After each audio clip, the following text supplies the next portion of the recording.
السلام علیکم ناظرین، مانگ سے سندور اتر گیا، صرف 5 گھنٹے بعد ہی ماتا ودوا ہو گئی اور 56 انچ کی چھاتی والا بیٹا کسی کام نہ آیا۔ جیسا کہ آپ سب لوگ جانتے ہیں کہ 10 مئی کی صبح پاکستان کی آرمڈ فورسز نے آپریشن بنیان مرصوص کا آغاز کیا۔ اس آپریشن کی شدت اتنی زیادہ تھی کہ ہندوستان صرف 5 گھنٹوں میں ہی پاکستان کے آگے ہار مان گیا۔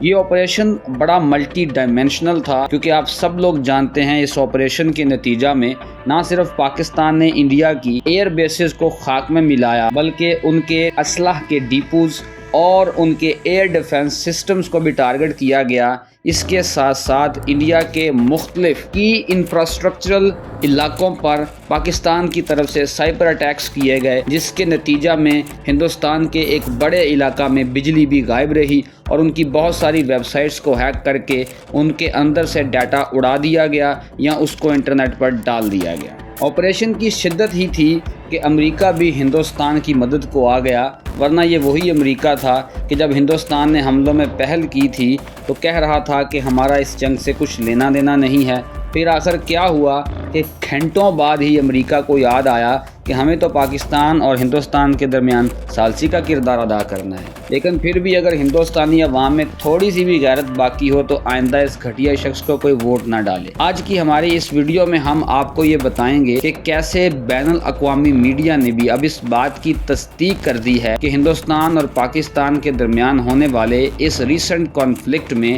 بالآخر فتح پاکستان کی ہوئی ہے۔ اس وقت آپ کے سامنے اسکرین پر دی نیشنل انٹرسٹ، جو کہ ایک بہت ہی بہترین جریدہ ہے، اس کا اسکرین شاٹ نظر آ رہا ہے۔ نیشنل انٹرسٹ کے اندر ایک آرٹیکل لکھا جاتا ہے بی جے ویلکٹ کی جانب سے، جو کہ ایک بہت ہی مشہور و معروف ملٹری انالسٹ ہیں، اور وہ اس کے اندر یہ کہتے ہیں کہ پاکستان اور انڈین ایئر فورسز کے درمیان ہونے والی یہ جو لڑائی تھی، اس میں پاکستان کی فتح ہوئی ہے، اور پاکستان کی یہ جو فتح ہے یہ کسی ابہام کے بغیر ہے، یعنی یہ ان ایمبیگیس ہے، اس کے اوپر کسی قسم کا سوال نہیں اٹھایا جا سکتا۔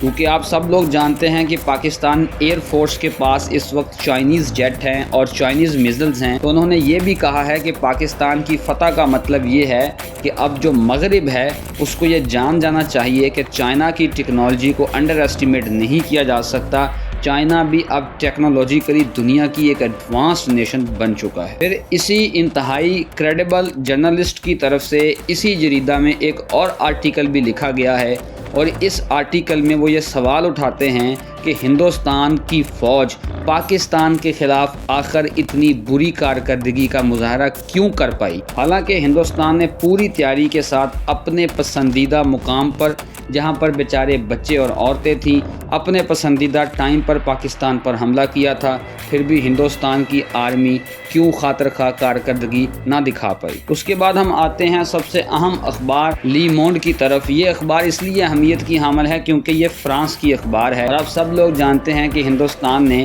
رافائل طیارے فرانس سے لیے تھے، اور یہ وہی رافائل طیارے تھے جن پر ہندوستان کو بڑا مان تھا۔ یہ اخبار بھی لکھتی ہے کہ ہندوستان نے در حقیقت فرانس کی ناک کٹوا دی ہے۔ پہلے تو ہندوستان مان ہی نہیں رہا تھا کہ ہمارا کوئی رافیل طیارہ بھی گرا ہے، اب آہستہ آہستہ انہوں نے ماننا شروع کر دیا ہے۔ فرانس کے رافائل طیارے کا گرنا اس اخبار کے مطابق اس بات کی واضح نشانی ہے کہ ہندوستان ایئر فورس کے پلے کوئی شے نہیں ہے، اور وہ یہ بھی کہہ رہے ہیں کہ یہ پہلی بار ہوا ہے کہ فرانس کا رافیل طیارہ بھی کسی ایئر فائٹ میں مار گرایا گیا۔ پھر اگر ہم تھوڑا سا اور آگے آئیں تو CNN کے بہت ہی مشہور صحافی نک رابرٹسن نے بھی کل رات CNN کو انٹرویو دیتے ہوئے یہ کہا ہے کہ پاکستان کی طرف سے ہندوستان پر جو میزائلوں کی بارش کی گئی تھی، وہ بارش اتنی شدید تھی کہ ہندوستان کو سمجھ نہیں آ رہی تھی کہ اب کرنا کیا ہے، اور اسی وجہ سے ہندوستان کے پاس کوئی اور آپشن ہی نہیں بچا تھا۔ تو یہ وہ ثبوت ہیں جو کہ بین الاقوامی برادری کی طرف سے، بین الاقوامی صحافی برادری کی طرف سے